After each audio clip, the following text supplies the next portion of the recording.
Hello mga kakuks! Yun. Magandang hapon, ay magandang tanghali. At ngayon ay update ko mga kakuks yung mga baboy dahil matagal-tagal na rin hindi na ipapakita. So punta muna tayo doon. Yung tatamnan ko, hindi ko pa naayos. Matagal-tagal rin hindi nakapag-vlog dahil nga marami nang gawain dito sa bahay mga kakuks. So eto na yung inahing baboy. Ayan, malaki na siya.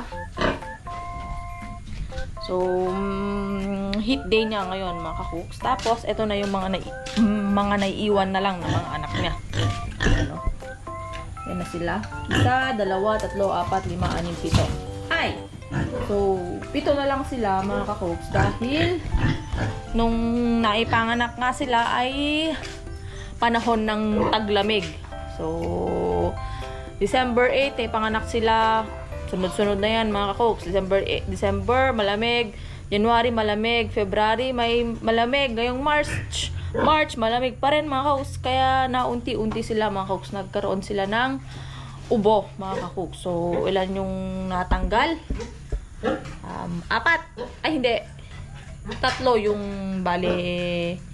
Yan ba? Oo, 3 yung namatay mga kakoks. So ayan na lang sila. 7. So mga kaoks, ngayon ay kinalulungkot kong sabihin na si Mother Pig ay ibebenta na po namin mga kaoks. So maraming dahilan, hindi ko maisa-isa, pero yung mga main reasons lang, yung mga siguro mababanggit ko na lang mga kaoks. Una, so dahil nga, syempre wala na kaming kasama sa bahay, si Inang na lang po yung kasama namin sa bahay. Siya yung nagbabantay kay Pengay para makapag-vlog ako mga kaoks. Kinuha namin si Inang para magbantay kay Pengay. So, makapag-vlog ako at syempre makapag-alaga na rin. At the same time, makapag-alaga ng baboy. So, kahit nandito si Inang mga kaoks at wala na yung isang kasama namin sa bahay, yung kasambahay namin na nag-aayos ng bahay, ay naging limitado yung oras mga kakoks. So, kailangan ko mag-ayos sa bahay. At, syempre, sa baboy mga kakoks, hindi katulad noon yung vlogging at yung si Pengay, yung vlogging at saka yung mga baboy lang yung mga inaatupag ko.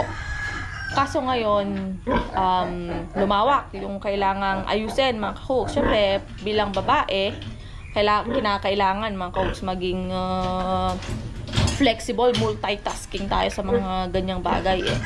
So, nag-usap kami ni Dix. Total, mga kakoks, pag-graduate naman na yung kapatid ko. 3rd year college na ngayon, 2nd sem. May tumutulong naman sa kanya, mga kakoks. So, napag-usapan namin ay ibebenta na to. Total, mga kakoks, ay yun nga, sa 2nd sem na ng kapatid ko. At yung 1 year, so, seaman kasi yung kinukuha niya mga kakoks. So, may tumutulong sa kapatid ko, may nagpapaaral mga kakoks. So, ito lang yung ibibigay namin. Parang yung tulong namin sa kapatid ko mga kakoks. So, kami ni Dix yung nagpapaaral noon kaso hindi kaya. At thanks God kasi tinulungan kami ng mga lola namin sa ibang bansa mga kakoks. So, ito yung inahin ay ibebenta na namin. Total mga kakoks na kapag anak naman na meron naman dito na mga anak niya mga kakoks, ibebenta rin namin. Ay yun yung itutulong namin sa kapatid ko mga kakoks. So ayun, hindi ko sunod-sunod yung sasabihin ko dahil ang dami kong gustong sabihin mga kakoks eh. So eto, ibebenta na po mga kakoks. Actually naibenta na rin kanina. Una mga kakoks, ibebenta namin dahil nga kulang na rin sa oras. At pangalawa ay parang hindi okay yung postura ng paa niya ngayon mga kakoks. Hindi ko alam dahil siguro nag-grower kasi muna ako para sana mag-finisher para tumaba siya kasi super grabe yung payat niya nung bagong panganak siya, nagpapadede siya mga kakoks. Hindi ko alam. Parang napilay siya mga kakoks eh. Parang hindi ko alam, parang hindi maganda yung paglakad niya. So, yun. Dalawa, nag-decide na kami ibenta ni Dix tong baboy. Pangatlo, yun nga, pag-graduate naman na yung kapatid ko, mga kahooks. So, nanganak naman na, mga kahooks. Pang-apat, syempre, yung finance natin, mga kahook. So, madaming reasons yung mga mababanggit ko kung babanggitin ko pa lahat, mga kahooks. So, ayan. At naibenta na nga namin kanina. Thanks God kasi medyo okay naman yung presyo. Pero, sinagad eh. So, kasi hindi pa naman siya masyadong mataba. Ayan o. Ayan yung katawan niya. Pero matangkad lang. Mahaba kasi yung katawan niya. Pero yung kwan ng katawan niya, parang manipis, mga kahooks. Ayan. Kita nyo ba? So, ayun. Kailangan natin give up yung mother pigs. At itong mga anak niya, malalaki na sila, mga kahooks. Kaso nga lang, parang na-delay yung paglaki nila dahil nga sa pag-ubo nila noon. Na kwan tayo ng hindi sila naturukan ng mycoplasma eh. Ayun, may ubo pa sila pero mas grabe noon, mga kahooks. Ayan sila. Kita nyo ba? Lumaki na. Ayan. So, si Dix naman, sabi ko sa kanya noon, ibebenta namin ng piglets pa lang sila. Kaso nga na-delay yung paglaki nila, may ubo sila, ayaw naman namin ibenta na may ubo sila, mga kahooks. So, tumagal na delay yung pagbenta. At hanggang ngayon, mga kahooks, ay nandito pa nga lang sila. Tapos, nag-decide kami ni Dix na kakausapin ko yung kapatid ko na pag sumampa na siya sa barko, mga kahooks, namin ibibigay. Kasi, yung kapatid ko, mga kahooks, next year ay hindi. Pagkatapos ng second sem, ng third year, ay, di ba ganun yung seaman, mga kahooks, sasampa sila ng 1 taon sa barko. Yun yung OJT nila. So, matagal-tagal pa naman yun, mga kahooks, after 4 months pa ito, or 5 months pa yun. So, ang mangyayari, mga kahooks, dahil nga na-delay, ayaw naman namin ibenta ng menos presyo yung mga baboy. Dahil, ayan no, ayan. Pag binili nila yan ng 4 to 5, hindi na lalabas yung mga kahooks, yung kita. So, ang gagawin ay papatabiin namin si Dix, papatabiin muna namin at hanggang magfa-attending, mga kahooks, kasi maganda-ganda yung presyo ng live weight ngayon, mga kahooks. Nasa 180 na dito sa amin sa Cagayan, Santa Ana, mga kahooks. Hoping tumaas pa. Pero sana, mga kahooks, ay hanggang March, April, May, pwede nang ibenta to eh. May, March, April, actually, April pwede na, 3 buwan, mga kahooks. Pwede, isasagad namin sa 4 na buwan, hanggat may pera, mga kahooks, ay ipupush namin ni Dix ito. So, i-give up po namin yung inahin.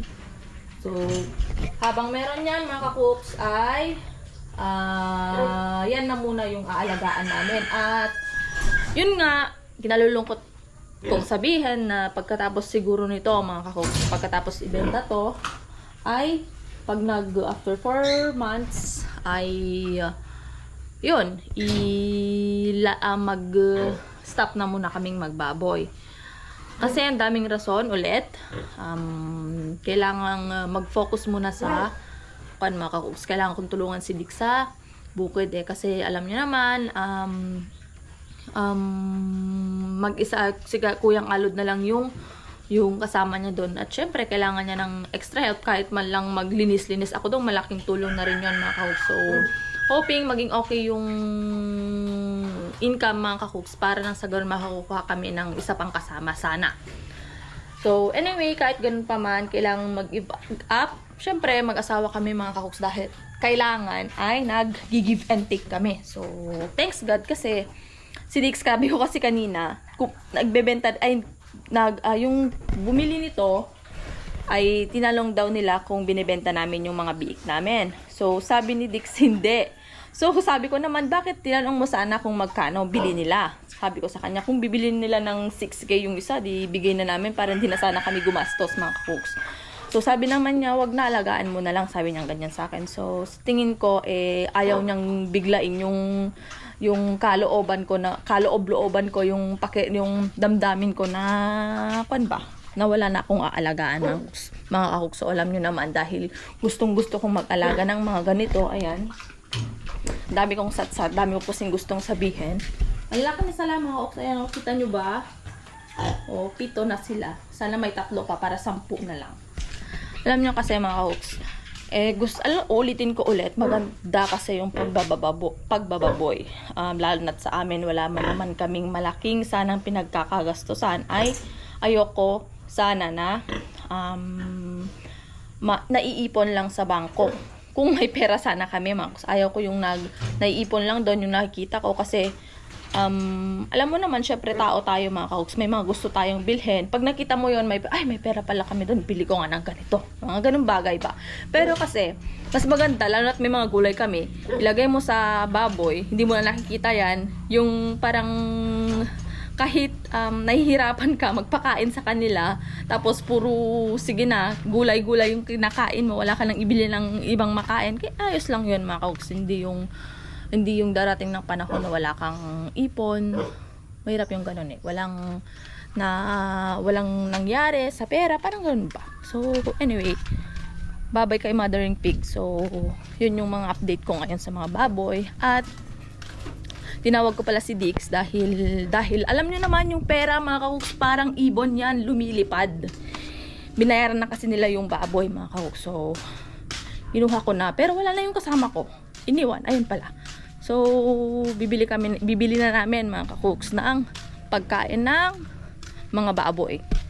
So ayun si Tatang, sipag talaga ni Tatang eh. Tatang, sipag mo tanga. Lalagay ako ng abuno para sa talong natin. And then, ganda ng talong ni Tatang, oh. Mas maganda pa rin. Tignan natin yon. Nandun, maganda yung talong ni Tatang nandun. Mukhang nandyan si Penggay, tanga. Nandito si Penggay? Oo. Dito. Saan, Tang? Ay, akala ko nandyan sa inyo. Oh, yan ang lalaki ng talong ni Tatang. Opa.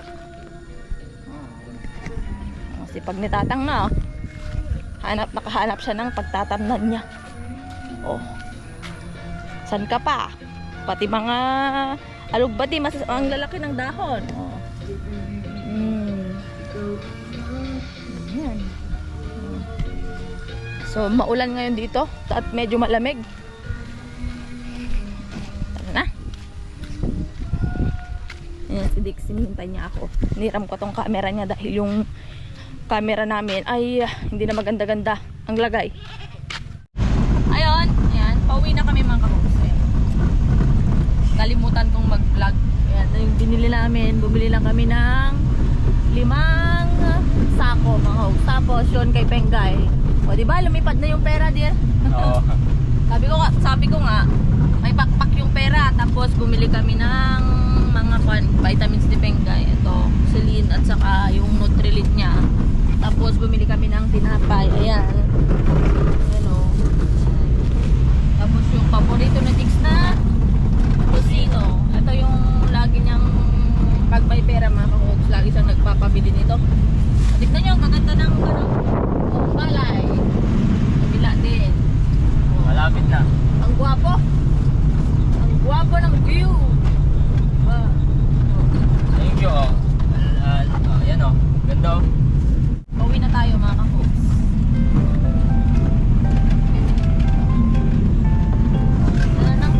Diba makulimlit dito sa amin? Ayan.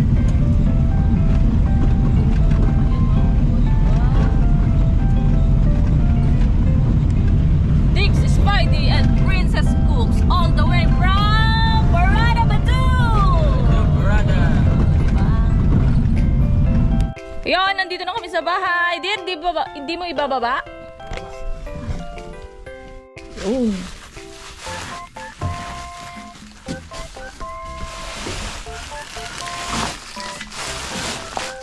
Saan lalagay? Saan ba? Doon sana sa doon, pero wala ka namang kasama. Walang magbubuhat. Baka masyadong mabigat sa kanan. Punta ka ba sa bukid? Baka kasi mabasa. Doon. Mamaya na. Sige, lagay Tagalin mo na. Lagay ko muna dyan. Eh. Yuti, alis din. Hindi na muna. So, mga ilang araw lang nilang uubusin yan. Mga siguro sa isang bag may 50 kilos, siguro mga 3 beses silang kumakain sa isang araw, mga kakuks. Ayan. Mga tinatansya ko 3 to 4 days nila uubusin yung isang sako, mga kakuks. Yung isang sakong feeds, mga kakuks. Iba yung gamit namin noon, mga kakuks. Kaso, wala naman na. So, palit ng feeds, mga kakuks. Ito naman yung, ayon sa research ko, ay ito yung isa sa pinakamaganda, mga kakuks.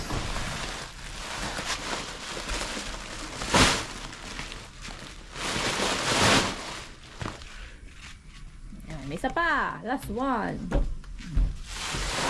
Kaya mo naman pala. Ayan.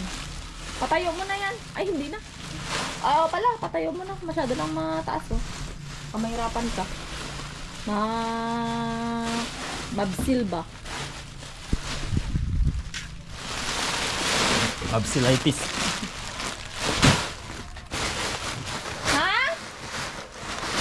Ano?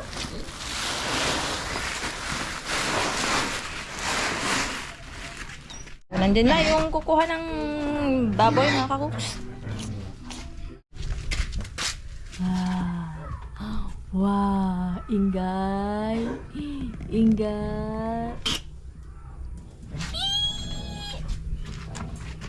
Ba! Buh! Simo ka man. Damo mo naman, anak. I see.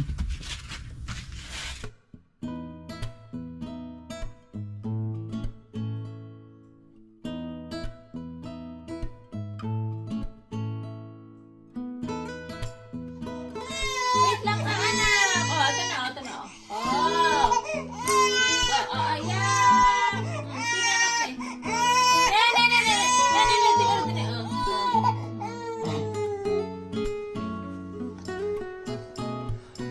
Gusto, ora-orada. More?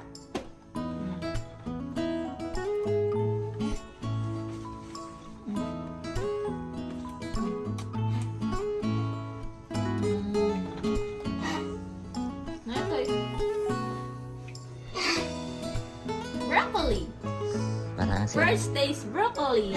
Yay! Yum! Broccoli!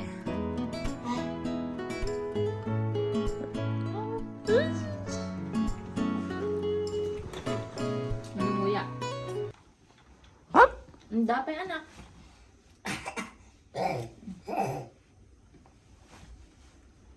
Ay! Nakikita niya yan. Oh. Yung pagkain niya sa taas. Patatas. Papa? Mama? Papa? Sarap?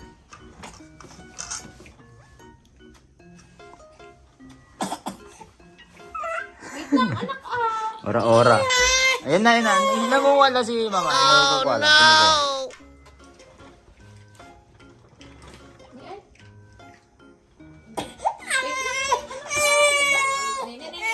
Ay, ay, ay, ay, ay, ay. Patatas kun sa ba? Patatas at saging.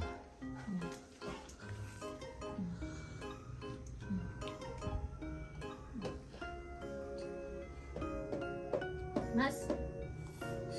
Mas. Awakan mo na tayo mag... Nene, ito yung anak mo. Nene.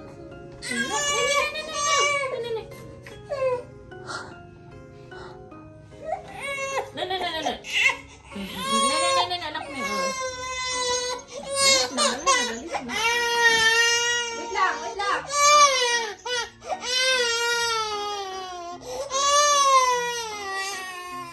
Good mood na naman.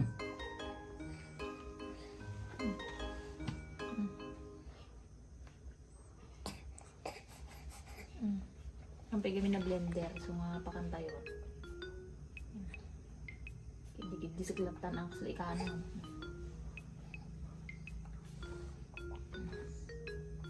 Mas? Gusto mo broccoli?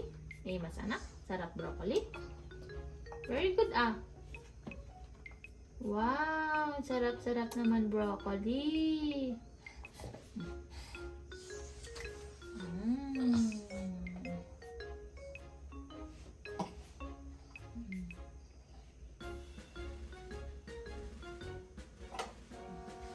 Ito pa niya.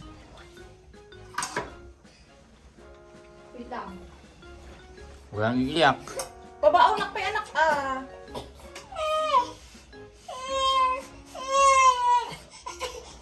Nagadupil na yung mama. Oh no!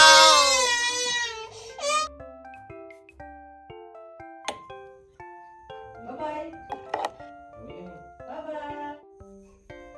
Kudo. Maan? Sarap. Sarap.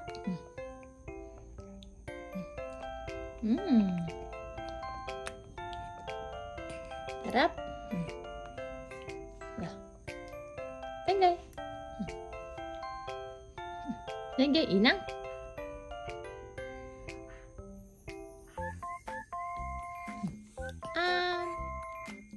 Mm.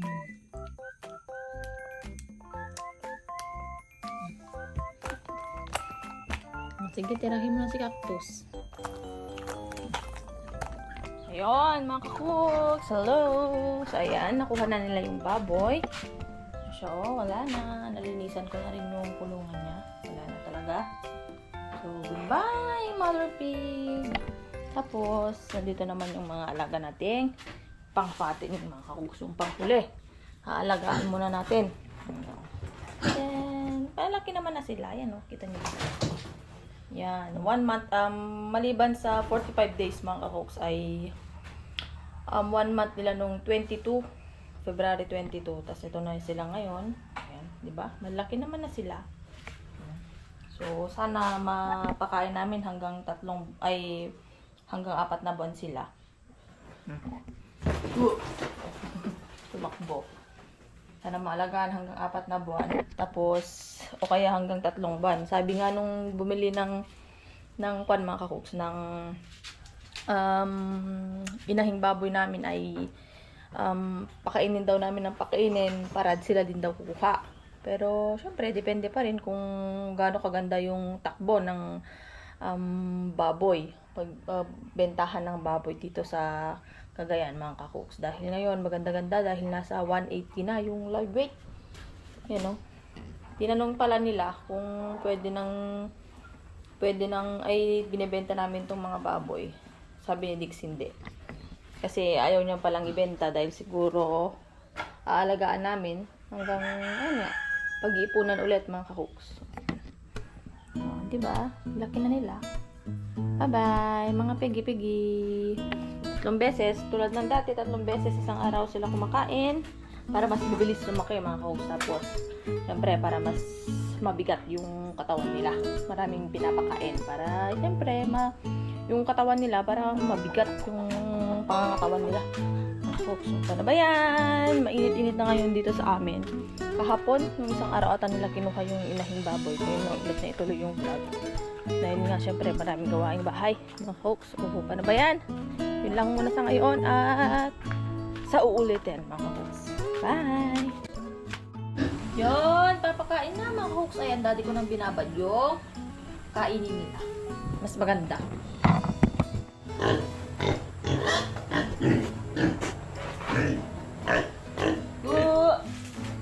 Ayan, pakainin natin sila.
Kulang ba? Kinain nyo? Oh, sobra na. Ayan o. Yung nila. Ay, masyado pa ba?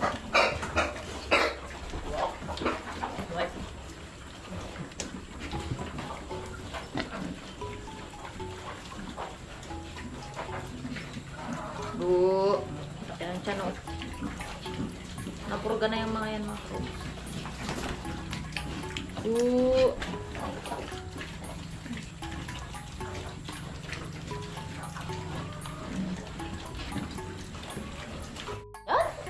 Ayan mga koks. Na. Ligo na. Balik na din tayo kay Pengkay. Bye!